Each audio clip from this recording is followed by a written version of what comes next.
आज हम जानेंगे मौनी अमावस्या के बारे में, इसका महत्व और ये कैसे मनाई जाती है। मौनी अमावस्या हिंदू धर्म में एक महत्वपूर्ण तिथि है जो माघ मास की अमावस्या को मनाई जाती है।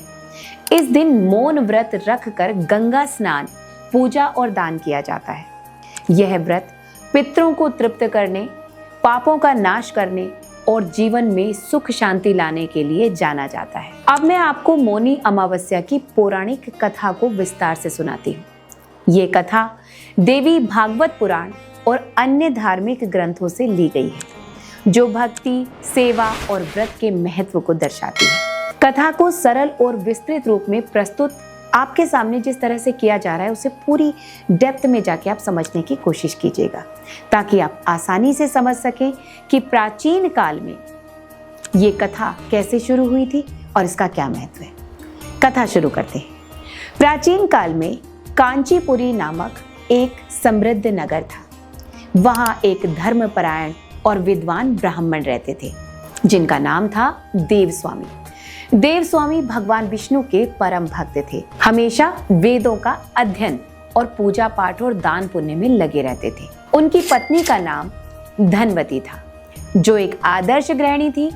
भगवान की कृपा से उन्हें 7 पुत्र और 1 पुत्री प्राप्त हुई। पुत्री का नाम था गुणवती। गुणवती अत्यंत सुंदर, गुणवान और भक्तिमयी थी।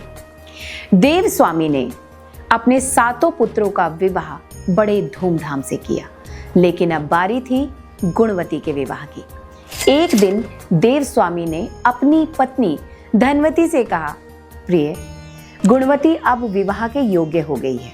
हमें उसके लिए एक योग्य वर ढूंढना चाहिए, जो धर्मात्मा, विद्वान और कुलीन हो। धनवती ने सहमति जताते हुए कहा, स्वामी, आप सही कह रहे हैं, लेकिन पहले उसकी कुंडली दिखाकर भविष्य जान लें, ताकि कोई दोष ना हो।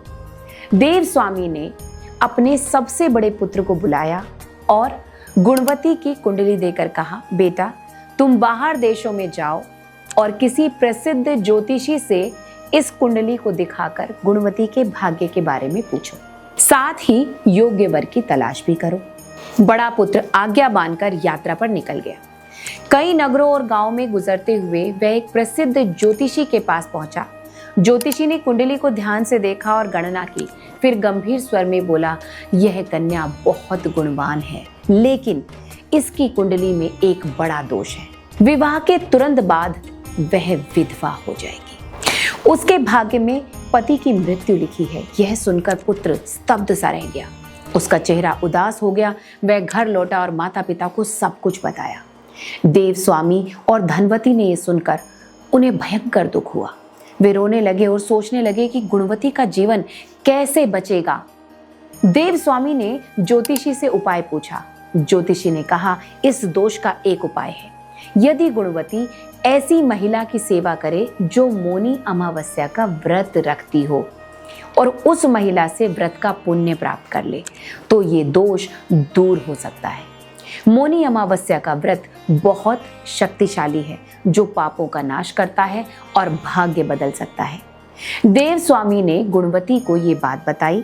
गुणवती ने दृढ़ स्वर में कहा, पिताजी, मैं ये उपाय जरूर करूंगी। भगवान की कृपा से सब ठीक हो जाएगा। माघ मास की अमावस्या नजदीक ही थी, तो गुणवती ने सोचा कि वह नगर में किसी व्रती महिला की तलाश करेगी।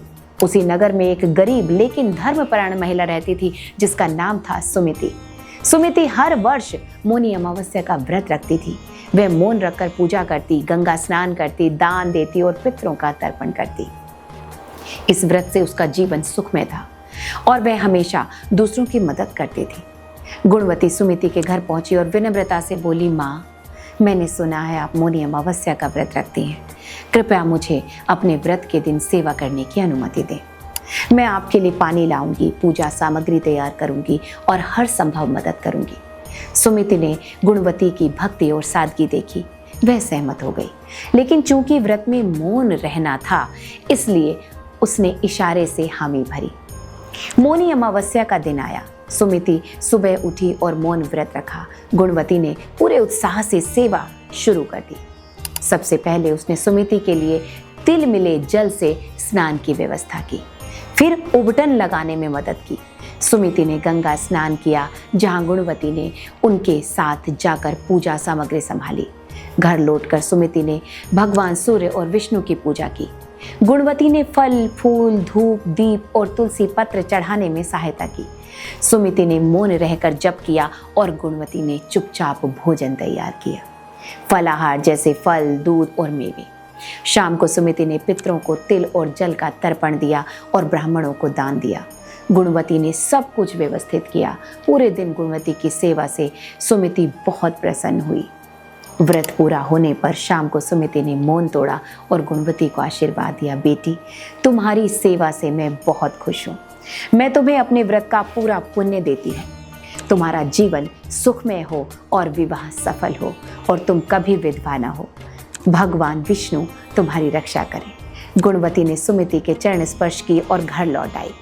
कुछ दिन बाद देव स्वामी ने गुणवती का विवाह एक योग्य और धर्मात्मा वर से कर दिया। विवाह बड़े धूमधाम से किया गया, लेकिन गुणवती का पति स्वस्थ व खुश था। कोई विधवा योग नहीं था। गुणवती का वैवाहिक जीवन सुखी रहा और उसके जीवन में संतान और समृद्धि आई। देव स्वामी का पूरा परिवार सुख शांति से रहने लगा। जब लोगों ने ये चमत्कार देखा तो उन्होंने मौनी अमावस्या के व्रत की महिमा समझी। यह कथा हमें समझाती है कि मौनी अमावस्या का व्रत कितना शक्तिशाली है। मौन रखकर गंगा स्नान, पूजा और दान से न केवल पाप नष्ट होते हैं बल्कि भाग्य भी बदला जा सकता है। ये व्रत पितरों को तृप्त करता है, स्वास्थ्य सुधारता है और जीवन में सकारात्मक ऊर्जा लाता है। विशेष रूप से सेवा और भक्ति से व्रत का पुण्य दोगुना हो जाता है। यदि आप मौनी अमावस्या व्रत रखते हैं तो इस कथा का पाठ जरूर करें, इससे व्रत का फल बढ़ जाएगा। एक बात जो सबसे इंपॉर्टेंट है, मौनी अमावस्या, इसका नाम क्यों रखा गया है? मौन बहुत बड़ी ताकत है। मौन, जब हम अपने शब्दों को रोककर अपने भीतर की आवाज सुनने लगते हैं, इस दिन को अगर आप पूरे सच्चे मन से मौन रहकर व्रत रखते हैं तो यकीनन आप अपने जीवन में वो सारी चीजें हासिल करते हैं जिनके लिए आप तड़पते घूमते हैं, यहाँ वहाँ सिर मारते घूमते हैं। अपने ईश्वर से जुड़े, अपने इष्ट से जुड़े और फिर देखें जीवन में सफलता कैसे हासिल होती है और किस तरीके से आपका व्रत और तप सिद्ध होता है। जय श्री विष्णु।